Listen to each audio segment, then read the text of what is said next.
Hello everyone, my name is Felicity, and today I'm going to be talking about a very controversial topic in the world right now: women's rights. Recently, back in July, in Argentina, a group of about 100 women were protesting in front of the Argentina Plaza. But they were all naked and screaming.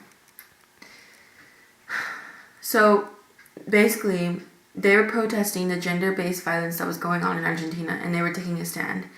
So to discuss the topic with me is Patrick via live video feed. Thanks for having me. Yes, Patrick, and as you know, what's going on in Argentina is very important right now to the world. Women feel the need to make a stand because obviously they're not being heard with what's going on in Argentina. In Argentina, the women are being treated so terribly that they had to go so far as yelling naked in front of the plaza. Why would that even happen? Like, women obviously had to create something so drastic for someone to notice them. So what are your thoughts on the matter, Patrick? Well, first off, I want to say that stripping down and screaming in front of a presidential plaza is it's a pretty interesting way of getting people's attention. Secondly, I want to mention how the statistics for these, crimes that are going on, it says that one woman in Argentina dies every 25 hours. But when you really compare that to the world, where every minute 105 people die, it's a really small comparison. Not to mention the fact that the mortality rate in Argentina is that, women live longer than men. They live up to 80 years, while men just die at 75. That may be so, but with what we saw, what happened in Argentina, women had to go so far as to doing that just to make a stand for something. If the topic would have been about men doing something, everyone would have listened. But since they're women, they have to go so far as being naked. That should show how big the issue really is with women's rights.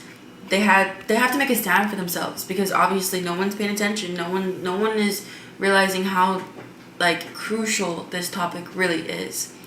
And they should be able to express themselves when they're upset and not get punished for just because they're a woman. That doesn't make any sense at all.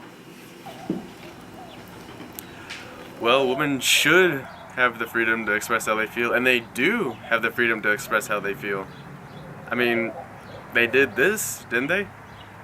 But to use, the act that they did as an example of women's rights, it's not exactly the smartest thing to do. I mean, let's face it, with today's, culture, it's popular to protest anything. And because, it's such a trend that's continuing, a lot of people are starting to ignore these protests since they're happening so often and so frequently. So something like this can just be easily dismissed by the general public. So what do you think women should do if they're being ignored, not take a stand? What could they literally do? Well, what they should do, instead of, screaming and yelling in front of the presidential palace, they should actually talk to people who are in their government who talks to the president, so they can fix such matters as this. Well, what if no government officials want to listen to them?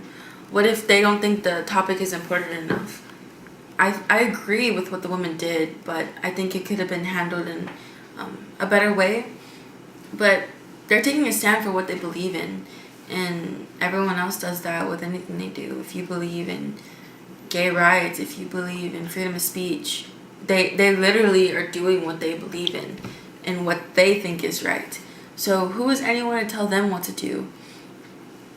They're trying to take a stand, and they obviously couldn't be ignored any longer because there was lives being taken, and that's serious. Lives being taken for just being a woman. That isn't. If you tell someone that, they're gonna be like, "What? Exactly? Why? That doesn't make any sense." Well, in that case, as I always like to say, if you want something done right, you do it yourself. I mean, all these women all they're hoping for is that someone, preferably in the government, would listen to their problems. When in reality, the only change that's ever going to happen is the one that they make themselves. Which, actually means working hard to be a part of their government that might oppress one gender over the other. But because they're a part of it, they can make a change. So other women or anyone else in their country doesn't have to suffer the consequences that these women have. Obviously, women's rights is a big topic in the world right now because it's happening. You can see it in everyday life. Women are getting mistreated because they're a woman. No one decides what gender they are. So obviously, it's not a choice. And men think they don't take it seriously enough because they're men. And obviously, they're entitled to so much more. Women should be able to have the same rights as men do with dealing with jobs, family, education. But I can also see it to the point where feminists can take it too far. Dealing with, they think that they shouldn't have to shave, or they shouldn't have to smell good, or they shouldn't have to do certain things that men do. That's a little extreme. But dealing with more of the fact as having the same pay, having the same education, those are things that we should be concerned about. Not the whole issue of feminism, because feminism is a little too extreme for what we're talking about, but women's rights is an important issue right now, because as the world is evolving, it's going to become more severe because men think that they can do whatever they want if they hear, well, she's just a woman. Well, that's not okay. We should have respect for all people, no matter what they look like, no matter who they are, no matter what they believe in, because everyone's human at the end of the day. When you come home, you're not going to have more value just because you're a man or a woman. You can go out in the world and get mistreated differently, but at the end of the day, you're going to either be a man or woman, and it's not your choice. So why should women be oppressed just because of that? Alright, that's all the time we have for now, and thank you again, Patrick, for joining me on discussing the topic of women's rights. Again, I hope you all consider this topic and consider what is going on in the world right now. Thank you again, and see you next time.